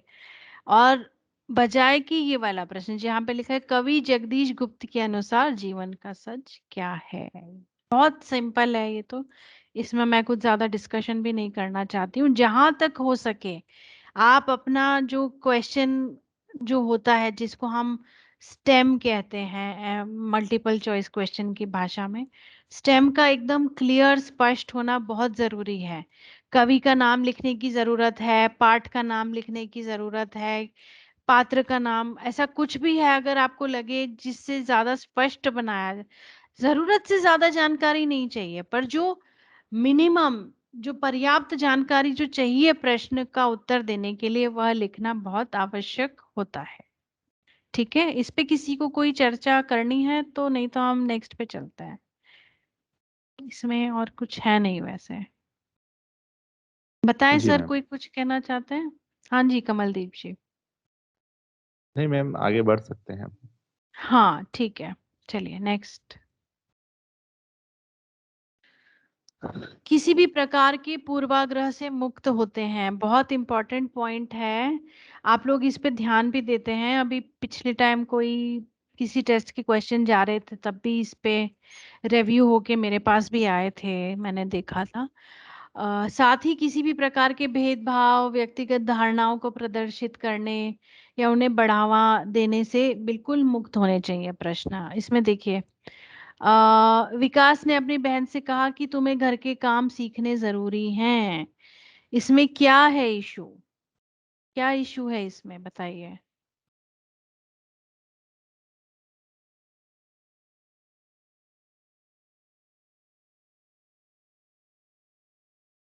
जी मैम, वो ये लड़की है लैंगिक ये। असमान। हाँ, कि वो लड़की है तो हाँ, उसे घर घर के काम करना चाहिए, ये वाली बात यहाँ पर निकल के आ रही है, तो ऐसा नहीं होना चाहिए प्रश्न में। बिल्कुल बिल्कुल, हम जो भी कुछ भी वाक्य कथन ऐसा कुछ भी लिख रहे हैं, तो इस तरह की पूर्वाग्रह उसमें नहीं होने चाहिए। आप सब शिक्षक हैं, आप सब मुझसे बेहतर जानते हैं कि आजकल इन सारी बातों पे कितना ज्यादा ध्यान दिया जा रहा है।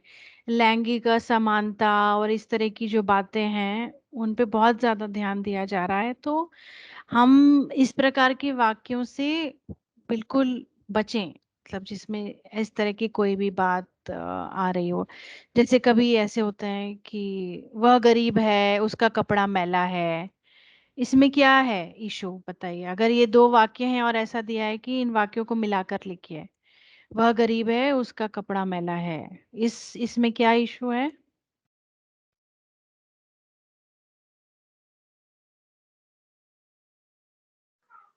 आर्थिक असमानता वाली बात है मैडम, आर्थिक यस, असमानता के साथ। यस। हाँ, किसी निश्चित विशिष्ट आर्थिक वर्ग के व्यक्ति के लिए इस तरह की कोई बात करना असंवेदनशील, जो भी वाक्य जी असंवेदनशील लगे, वो ऐसे वाक्यों का प्रयोग हमें नहीं करना है।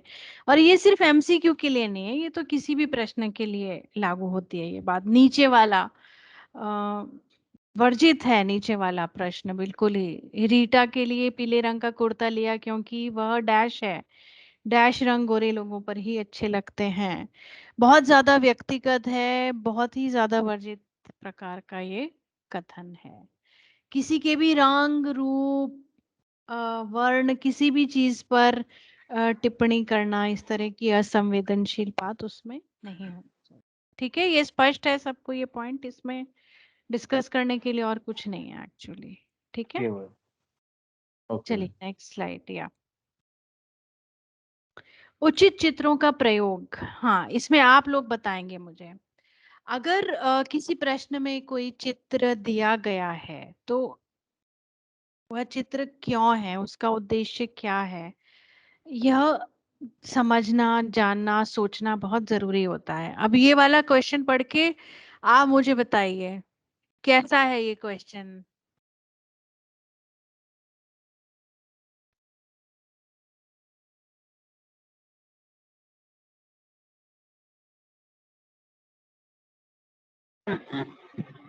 हेलो हाँ जी, बताएं। मैडम, प्रश्न अच्छा है और चित्रों के माध्यम से हम बच्चा को उसकी मतलब आम की पहचान करा सकते हैं, कैसा ठीक आम है, कैसा रहता है। और ठीक है। वर्णमाला का भी उसको ज्ञान हो जाएगा इन उदाहरण विकल्पों के माध्यम से। ठीक है, ठीक है। और कुछ लगा आपको इस प्रश्न के बारे में?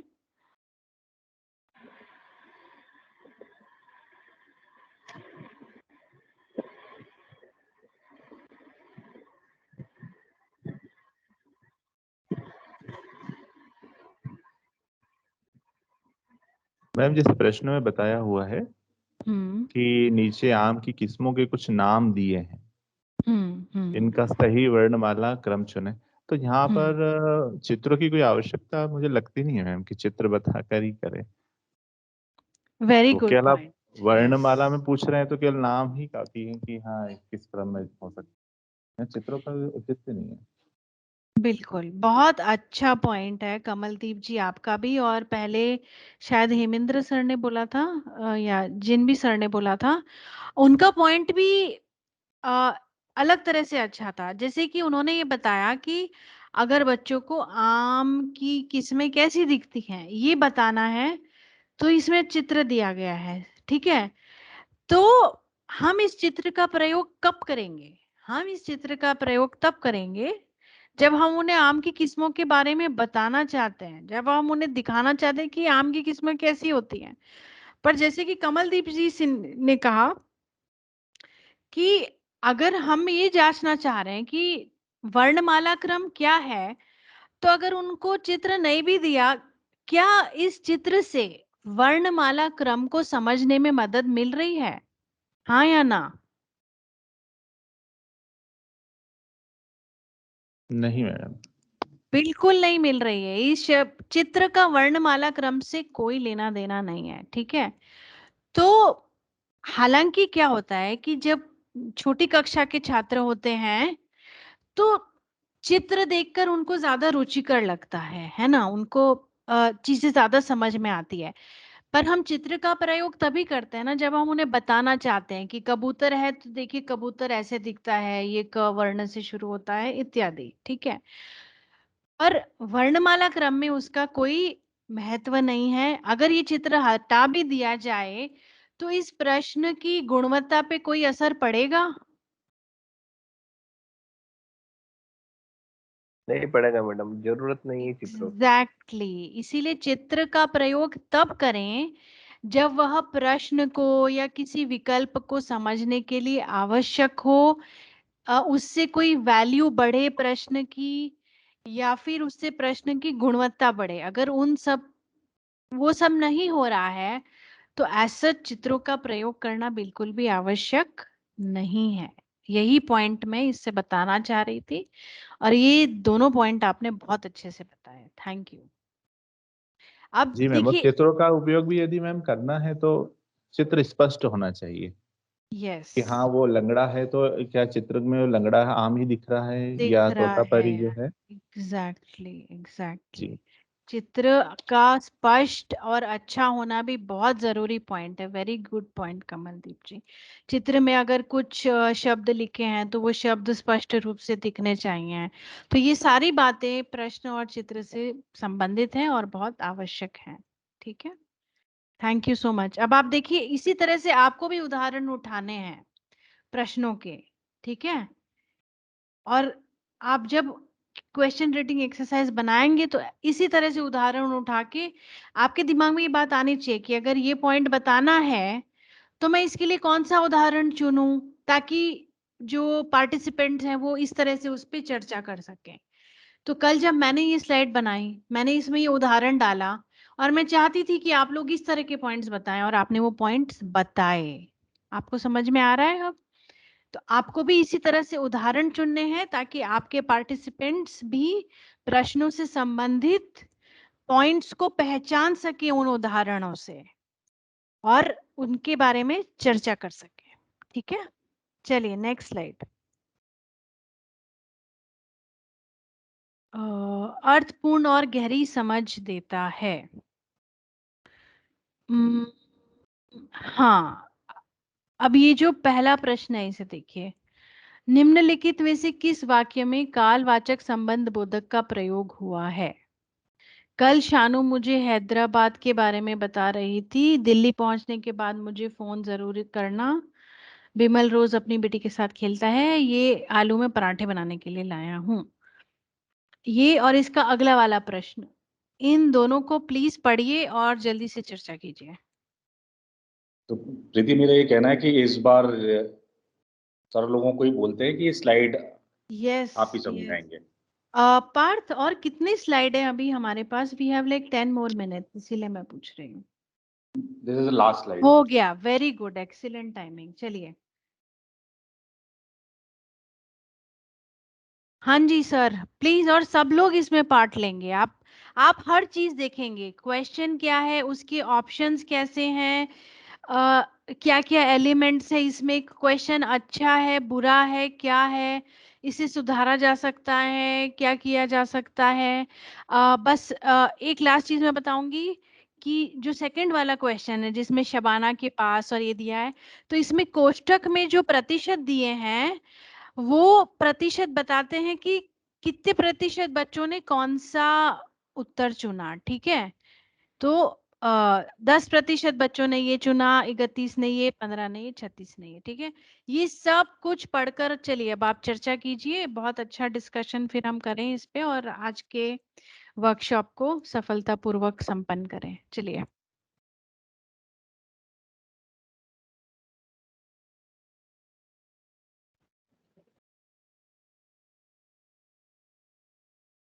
Thank you madam. हाँ सर, चर्चा कीजिए, थैंक यू मत बोलिए। मैं आपको थैंक यू बोलूंगी, आप अच्छी चर्चा कीजिए। चलिए।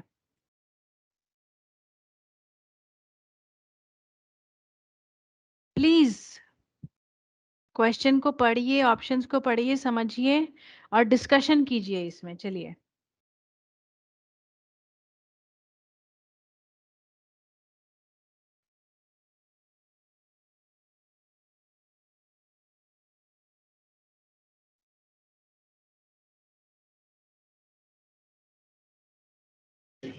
प्रीति, आप नाम नाम मतलब मेरे ख्याल सर्च का नाम लेना चाहिए अपन को। हाँ अपन किसी जी, को भी ऐसा अभी सबसे कम ना हेमेंद्र जी बोल रहे हैं, हम वहीं से शुरू करेंगे। हेमेंद्र जी बताइए।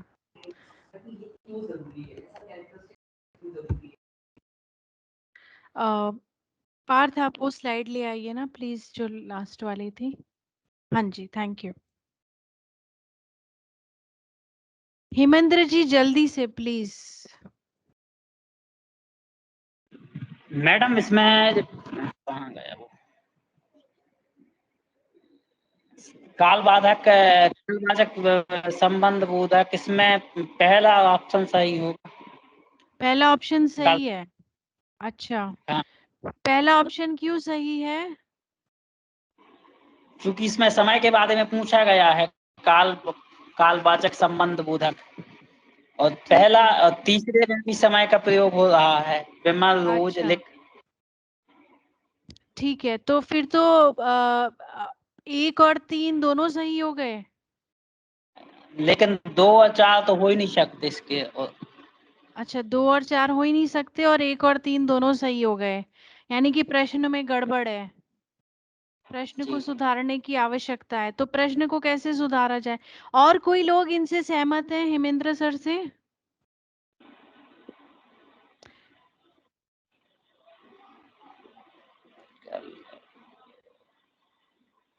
हेमेंद्र सर ने अपने पॉइंट बताए, हेमेंद्र सर से कौन सहमत है? जल्दी बताइए प्लीज।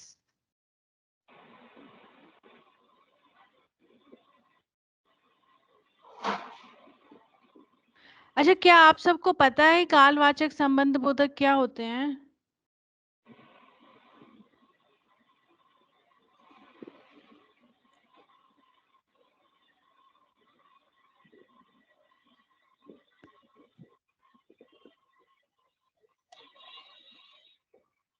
अव्यय जो मैम होते हैं कालवाचक ये। जो रहते हैं हाँ जी, बताइए सर। जी। हाँ बताइए हाँ सर, मैडम, बताइए। तो कालवाचक विशेषण जो रहते हैं वो समय मतलब टाइमिंग बताते हैं हाँ किसी सर, का किस विशेषण या की बात नहीं हो रही है यहाँ, जो अव्यय होते हैं ना, अव्यय कौन से हाँ होते हैं? क्रिया विशेषण हो लिंग गया। जी। आप क्रिया जो विशेषण। और ना टूट हाँ सर बताइए। जो और ना टूट सके वो अव्यय होते हैं। हाँ, अव्यय अविकारी शब्द जो होते हैं जिन पर लिंग, वचन और काल का प्रभाव कारक का। नहीं पड़, हाँ उनका प्रभाव नहीं पड़ता है ना, वे अव्यय अविकारी होते हैं, ठीक है। अब उनमें कौन से शब्द आते हैं?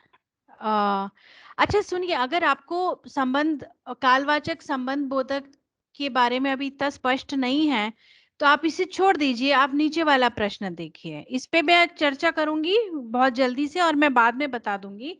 अगर इस वाले इस विषय कौशल को समझने में ज्यादा समय लग रहा है तो हम इसे छोड़ देते हैं अभी।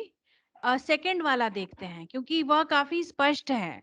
विशेषण हम सबको पता होते हैं, परिमाणवाचक, गुणवाचक, संख्यावाचक, है ना।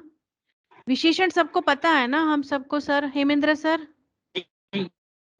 हाँ तो चलिए आप सेकंड वाले इसमें के पहला बारे में प्रश्न बताइए। हाँ पहले सेकंड इसमें वाले में पहला प्रश्न का सर आपकी आवाज स्पष्ट नहीं आ रही है। ए सही होगा, 2 पैकेट। ए सही इसमें होगा, पहला प्रश्न ए वाला सही होगा। हाँ 2 पैकेट, क्योंकि ये संख्यावाचक है और आधा लीटर बिल्कुल परिमाणवाचक है, बहुत बिल्कुल सारा बिल्कुल परिमाणवाचक है। बिल्कुल। और विद्यार्थियों ने क्या किया है?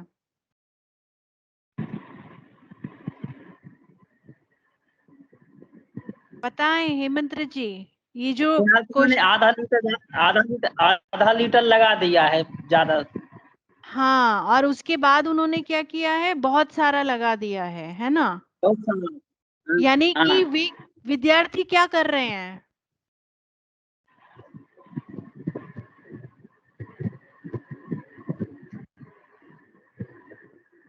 विद्यार्थी क्या कर रहे हैं इसमें? आधा लीटर को संख्या समझ रहे हैं, आधा को संख्या समझ रहे हैं, आधा हाँ, लीटर को। बी और डी दोनों ही क्या हैं? परिमाणवाचक हैं। वे संख्यावाचक की जगह परिमाणवाचक ले रहे हैं। वे ऐसा क्यों कर रहे हैं? जानकारी ना होने का, जानकारी का अभाव। अच्छा, किस प्रकार की जानकारी का अभाव? या समझ का अभाव है, सब हो सकता है। मैम जैसे सामान्य जीवनचर्या रहती है उसमें दूध 1 लीटर, तेल 2 लीटर, तो बच्चा इस वजह से वो लीटर लीटर जो जो सामान्य रूप में चलता है, इस वजह से उन्होंने अनुमान के आधार पर लीटर शब्द, और चूंकि तेल द्रव्य उससे उन्होंने संबंध स्थापित किया, और आधा लीटर का लगभग सभी ने वही उत्तर दिया, क्योंकि दैनिक जीवन में हम देखते हैं आधा किलो दूध कोई नहीं बोलता, आधा लीटर दूध बोलता है। इस वजह हाँ से उन्होंने बिल्कुल ये ज्यादा बिल्कुल उत्तर दिया। बिल्कुल। तो द्रव्य को देखकर उन्होंने बी और डी विकल्प चुन लिया है। तो हम क्या अनुमान लगा सकते हैं कि उन्होंने क्या किया है? या तो विद्यार्थियों ने संख्यावाचक शब्द पढ़ा ही नहीं है, संभावना है इसकी। हाँ मैडम, उनको संख्या और परिमाण में अंतर पता नहीं है। यस, ये भी हो सकता है, बहुत अच्छा पॉइंट है। संख्या और परिमाण में या तो उन्हें अंतर परिमाण में समझ में नहीं आया, हाँ परिमाण में समझ या नहीं तो है। उन्हें समझ नहीं आया है। ये एक संभावना है। दूसरी संभावना ये क्या हो सकती है कि उन्होंने संख्यावाचक शब्द पे ध्यान ही नहीं दिया और केवल तेल शब्द देखकर जी मैम, उन्होंने उस बात को चुन लिया, है ना। लीटर लीटर को चुन लिया मैम। यस, ये बात हो सकती है। तो अ, अब इस प्रश्न के बारे में आपको क्या लगता है कि ये प्रश्न कैसा है?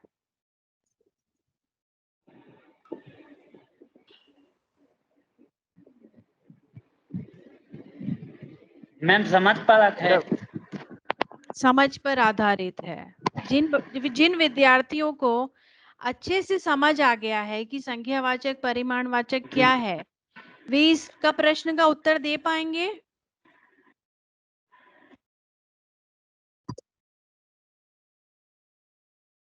जी मैम, बताएं, वो दे पाएंगे। बताएं दे पाएंगे। क्या प्रश्न में कुछ ऐसा है जिसको सुधारने की आवश्यकता है, कुछ अस्पष्ट है? जी मैम, इसमें एक जो शब्द है नारियल का, ये सबसे अलग दिख रहा है। ओके, ये बिल्कुल अलग दिख रहा है। क्यों अलग दिख रहा है ये? क्योंकि ये बाकी जो सब परिमाण या संख्यावाचक है, सिर्फ नारियल का जो ये अलग इसलिए है मैडम। बाकी परिणाम यस परिमाणीय संख्या है, ये एक वस्तु है, एक संज्ञा है। यस यस, बहुत बढ़िया पॉइंट बताया धीरज जी, आपने बहुत अच्छा पॉइंट बताया। ये बिल्कुल अलग दिख रहा है, पर क्या आप सोच सकते हैं कि इसको यहाँ लिखने का क्या कारण हो सकता है? जी मैम, हाँ जी बताएं। तेल, नारियल का तेल के कारण इसको लिखा गया है।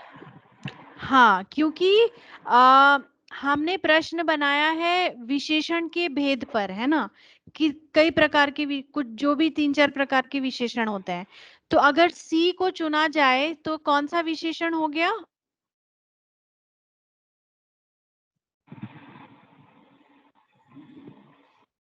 गुणवाचक हो गया ना, नारियल का तेल। जी जी तो मैं ये धीरज सर का बहुत बढ़िया पॉइंट है, ऑप्शन सी बिल्कुल अलग दिख रहा है ना। अलग दिखने के बावजूद ज्यादातर छात्रों ने वो नहीं चुना है या नहीं? वो बिल्कुल अलग दिख रहा है, पर केवल 15% छात्रों ने उसे चुना है। इससे क्या पता चलता है कि छात्रों का ध्यान इस बात पर जा रहा है कि यहाँ पे किसी द्रव्य की बात हो रही है, और उनको ये बात पता है कि सी को नहीं चुनने की जरूरत है क्योंकि वह किसी गुण से संबंधित है। तो यहाँ पे विकल्प एकदम हटके दिखने के बाद भी ऐसा नहीं हो रहा है कि छात्रों का उस पे ज्यादा वो उन्हें लग रहा हो कि ये सही या गलत उत्तर है, इस तरह से है या नहीं? क्योंकि हमारे पास जो डेटा है उससे स्पष्ट पता चल रहा है कि विद्यार्थी किस तरह से सोच रहे हैं। तो इसीलिए जब हम विकल्प बनाते हैं तो विकल्प में क्या लिखना है उस बात पे ध्यान देने से हम ऐसी बातों को पकड़ सकते हैं। जब हमें डेटा मिलेगा तो हम ऐसी बातों को पकड़ सकते हैं कि कहाँ पे विद्यार्थी गलती कर रहे हैं या क्या उनकी भ्रांत धारणा है जिन्हें हम सुधार सकते हैं। इसीलिए यहाँ पे नारियल लिखने का उद्देश्य कुछ भी लिख सकते थे, सरसों का, नारियल का, जिस भी चीज का तेल होता है उसका नाम यहाँ पे लिखा जा सकता है, क्योंकि हम गलत विकल्पों में विशेषण के अन्य भेद लिख सकते हैं जो गलत भेद हैं, और संख्यावाचक केवल एक में होगा। तो इस तरह से आप अपना प्रश्न बना सकते हैं जिन पे विकल्प सोच समझकर बनाए जाएं, तो वह प्रश्न आपको गहरी समझ देगा कि विद्यार्थी क्या सोच रहे हैं और किस तरह से सोच रहे हैं। आया समझ में? अब और कोई अपने विचार व्यक्त करना चाहें इस प्रश्न से संबंधित? कमलदीप जी, आपको कुछ कहना है इससे रिलेटेड?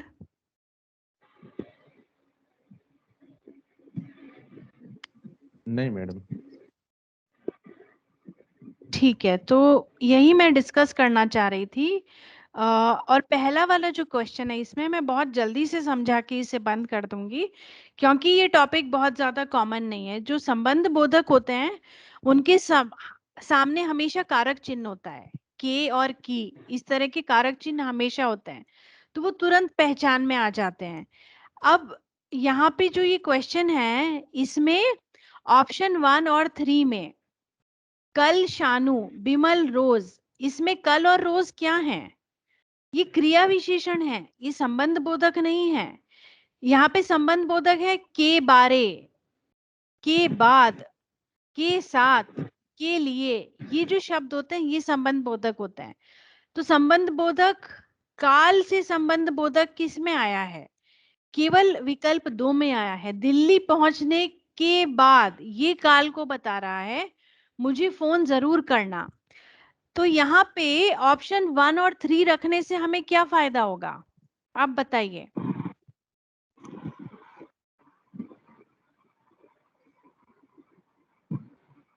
ऑप्शन 1 और 3 रखने से क्या फायदा होगा हमें, जो कि गलत ऑप्शन है 1 विद्यार्थी और का 3? ध्यान, हाँ विद्यार्थी का ध्यान वहां भी जाएगा, गलत ऑप्शन की।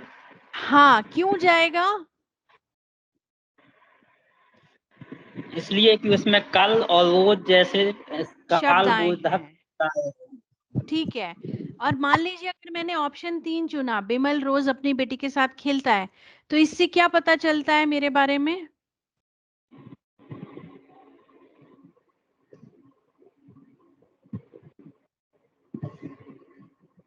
क्या पता चलता है इससे उस विद्यार्थी के बारे में? बेटी के साथ संबंध। Exactly, very good point Hemendra ji, thank you. इसमें संबंध बोधक क्या है? व्यक्ति से रिलेटेड संबंध बताया जा रहा है, न कि काल से रिलेटेड संबंध बताया जा रहा है। यहाँ पहले वाले में स्थान का संबंध है, हैदराबाद के बारे में स्थान के संबंध से रिलेटेड है। अंत में किसी वस्तु से रिलेटेड संबंध है, ठीक है, फोर्थ वाले में। लेकिन काल से रिलेटेड संबंध केवल ऑप्शन 2 में है। जो विद्यार्थी 1 या 3 चूज कर रहे हैं उनके बारे में क्या कहा जा सकता है? उन्हें कालवाचक संबंध बोधक और क्रिया विशेषण का अंतर समझ में नहीं आया है। यह बात इस तरह के ऑप्शंस बनाने से हम पकड़ सकते हैं। जब हमें कब पता चलेगी? जब हमारे पास डेटा आएगा। इसीलिए जब हम क्वेश्चन बनाते हैं तो हमें सिर्फ ये नहीं सोचना है कि हमें प्रश्न बनाना है और ऑप्शन बनाने हैं, हमें ये भी सोचना है कि हमें ऑप्शन किस तरह से बनाने हैं ताकि हमें उससे गहरी समझ मिले। वो एक गहरी समझ को जांच रहा हो, ठीक है। पहली बात कि वो विद्यार्थियों की गहरी समझ को जांचेगा वह प्रश्न। दूसरी बात, जब डेटा आएगा तो हमें भी उससे एक समझ मिलेगी कि विद्यार्थी क्या सीख रहे हैं और क्या नहीं सीख रहे हैं, या उनमें क्या भ्रांत धारणाएं हैं। तो इस तरह से हमें प्रश्न की विशेषताओं पर ध्यान देना है।